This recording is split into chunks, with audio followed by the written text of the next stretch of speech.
ఇప్పుడు మన వాక్య భాగం ఏంటి అంటే ఎలా నడవకూడదు. ఏంటండి వాక్య భాగం? ఎలా నడవకూడదు. అయితే ఎలా నడవకూడదు అంటే మనం వాక్యం ద్వారానే మాట్లాడాలి. పరిశుద్ధ గ్రంథంలో చూసే మాట్లాడాలి. మన సొంత ఆలోచనలు మనం మాట్లాడకూడదు. హల్లెలూయా హల్లెలూయా. ఎలా నడవకూడదు అంటే ఎలా నడవకూడదు అంటే చెడు మార్గంలో నడవకూడదు, చెడు బుద్ధుల్లో నడవకూడదు, చెడు అలవాటులో నడవకూడదు. అలాంటి వాటిలో మనము ఎలా నడవకూడదు అనే దాని మీద ఈరోజు మనం చెప్పుకోబోతున్నాం. ఆచారాలను బట్టి నడవకూడదు. దీన్ని బట్టి ఆచారాలు అన్నిలు ఆచారాలను బట్టి మనము నడవకూడదు. మనకి ఆచారాలు ఉన్నాయా? లేవు. మన దేవుడే మనకు ఆచారాలు. మనం ఆచారాల బట్టి ఎప్పుడు కూడా నడవకూడదు. ఆచారాల బట్టి నడవకూడదు. ఆచారాల బట్టి నడవకూడదు అంటే అయితే ఎట్లా పాస్టర్ గారు మీరు అడగవచ్చు. లేవియా కాండము పరిశుద్ధ గ్రంథంలో చూసుకున్నట్లయితే లేవియా కాండము 20వ అధ్యాయం 23వ వచనం చదువుకుందామా? నేను మీ ఎదుట నుండి వెళ్ళగొట్టుచున్న జనముల ఆచారములను బట్టి నడుచుకొనకూడదు. వారు అట్టి క్రియలన్నీ చేసి కనుక నేను వారి యందు అహాస్యపడితిని. హల్లెలూయా. లేవియా కాండము 20వ అధ్యాయము 23వ వచనం చెప్పినది ఏమనగా, నేను మీ ఎదుట నుండి వెళ్ళగొట్టుచున్న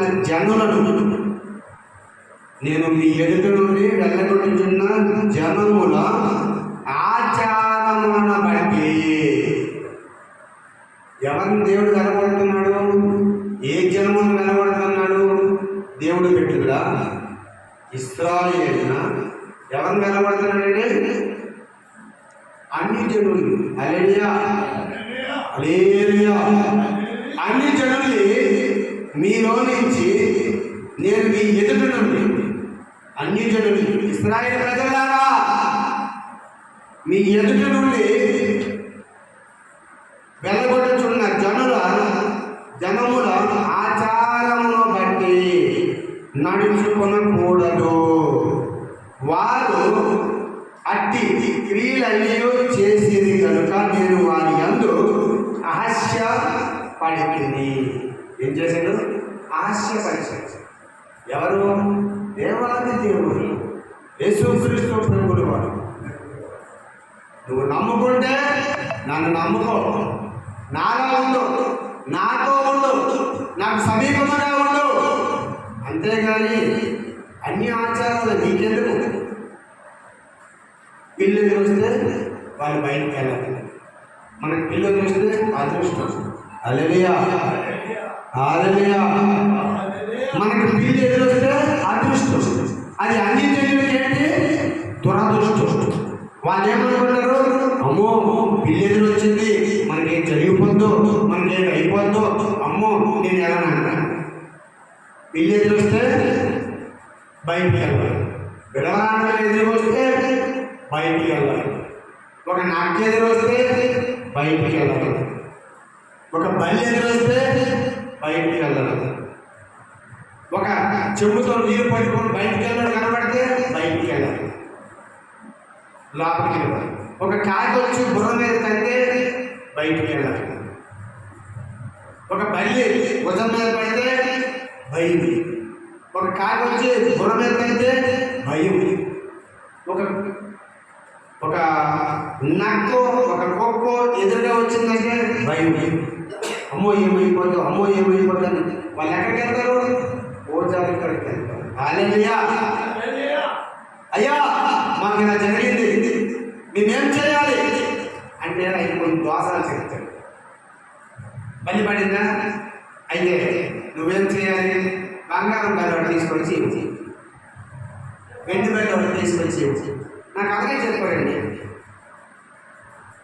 అయ్యా భద్రు గారు, నేను అన్నిలో ఉండేటప్పుడు అయ్యా భద్రు గారు మాకు సంతానం లేదండి అంటే, నీకు నాగదోషం ఉంది, బంగారం సర్పం అని తీసుకుని రా.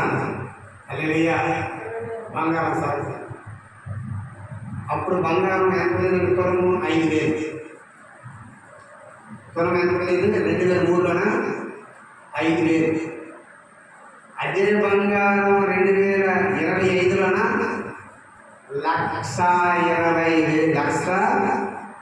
1,25,000 ఉంది. హల్లెలూయా. 5,000 ఎక్కడ, 1,25,000 ఎక్కడ? అప్పుడు ఈ మాత్రం నాగసర్పము ఒక 1,000 రూపాయలు కొనేసి ఇచ్చాం. హల్లెలూయా. అట్లా మనము అలాంటి ఆచారాల వెనకాల వెళ్ళకూడదు. హల్లెలూయా. అలాంటి ఆచారాలు మనం ఆచరింపకూడదు. అన్ని ఆచారాలు మనం అస్సలు ఆచరించకూడదు. అలాగా అలా ఆచరించిన ఎడల దేవుడి వారు యందు హాస్యముగా ఉంటారు. దేవుడు అలాంటి పక్కతో చేస్తాడు. నువ్వు దేవుడిలో ఉన్నావా? అన్నిలో ఉన్నావా? నీ ఇంటి ముందు కల్లాపేసుకో. దానివల్ల ఏమి? నీ ఇంట్లో ఇన్ఫెక్షన్ రాదు. నీ గుమ్మకు పసుపు రాసుకో. అది అంటే ఆచారం కాదు. అది నీ ఇంట్లో క్రిములు రావు. అంతేగాని నేను బయటికి వెళ్ళాలి, ఎవరు ఎదురు వస్తారేమో, ఏసయ్య ఎవరు ఎదురు రాకూడదు, ముండములు ఎదురు రాకూడదు, పక్క సంచులు ఎదురు రాకూడదు, వీళ్ళు ఎదురు రాకూడదు, మొందెట్లు ఎదురు రాకూడదు. నువ్వు దేవుడిలో ఉన్నావా? సాతానులో ఉన్నావా? హల్లెలూయా. హల్లెలూయా. హల్లెలూయా. దేవుడు ఏం చెప్తాడు క్లియర్గా? నేను మీ ఎదుట నుండి వెలగొట్టుచున్న జనములను ఆచారములను బట్టి నడుచుకునకూడదు. వారి అతి క్రియలు చేసేది కనుక నేను వారి యందు ఆలస్య పడుతున్నాను. హల్లెలూయా. హల్లెలూయా. హల్లెలూయా. అలాగే అపోస్తలుల కార్యంలో 21 చూసుకున్నట్లయితే అపోస్తలుల కార్యంలో త్వరగా తీసుకుంటామండి, ఎందుకంటే లేట్గా స్టార్ట్ చేసాము. 21 అన్ని జనుల్లో ఉన్న యూదులు తమ పిల్లలకు సన్నుతి చేయకూడదనియు మన ఆచారములను చొప్పున నడవకూడదనియు నీవు చెప్పుట వలన వారందరూ మోషేను విడిచిపెట్టవలనని నీవు బోధించినట్లు మీరు నిన్ను గూర్చి వర్తమానమును విని ఉన్నారు. అన్య జనులలో ఉన్న యూదులు